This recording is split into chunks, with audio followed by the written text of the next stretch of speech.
புறப்படும் பெண்ணே நான் பூ வரைந்தார். தீ வந்து விரல் சுடும் கண்ணே நான் தீ வரைந்தார்.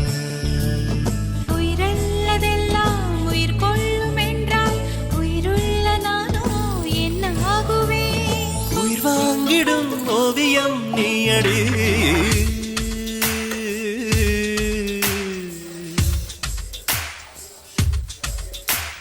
பூவாசம் புறப்படும் பெண்ணே நான் பூ வரைந்தார். வந்து விரல் சுடும் கண்ணே நான் தீ வரைந்தார்.